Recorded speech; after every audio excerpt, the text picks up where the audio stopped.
Сәлем қыздар. Бүгін мен отбасыма осындай дәмді тамақ пісіріп бердім. Бұл тамақтың атын мен білмеймін, бірақ отбасым бұл тамақты 5 минутта жеп қояды. Сіздер бұл тамақты білесіздер ма? Және қалай атайсыздар? Комментарийге жазып кетіңіздер.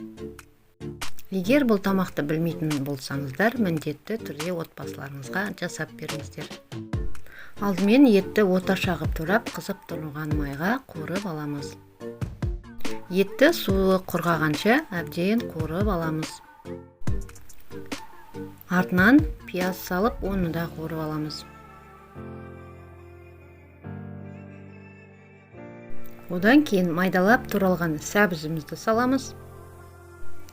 Сосын бір қасық томат салып, бәрін жақсылап араластырамыз. Қуырылып болған соң 2 литрдей су құямыз. Сосын бір қасықтай тұз саламыз. Газдың астын жай қойып, етіміз піскенше 1 сағаттай пісіреміз. Етіміз піскенше 2 жұмыртқаға осындай күлше илеп аламыз.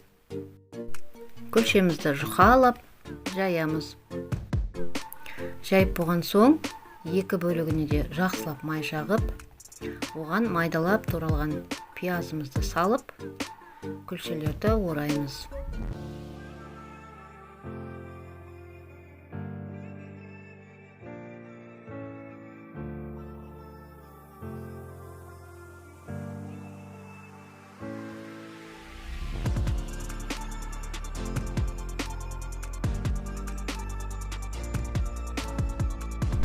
Бір сағат өткен соң етімізде пісіп қалады.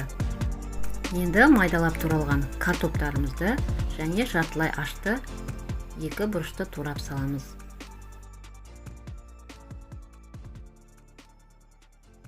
Сосын тұзының дәмін көріп, егер аз болса, шамалы тұз саламыз.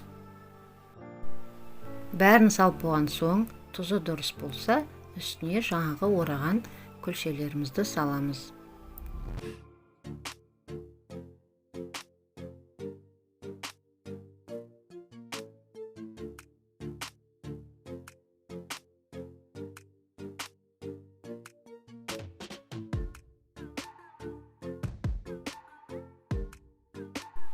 Одан кейін қазанның қақпағын тағы да жауып, жарты сағаттай пісіреміз. Тамағымыз пісті, өте дәмді шықты. Көбірек жасаңыздар, себебі отбасыларыңыз тағы да сұрауы мүмкін. Видеомыз ұнаса, каналымызды қолдап, лайк қойып, подписка жасап, комментарий жазып кетіңіздер. Ас болсын барлықтарыңызға.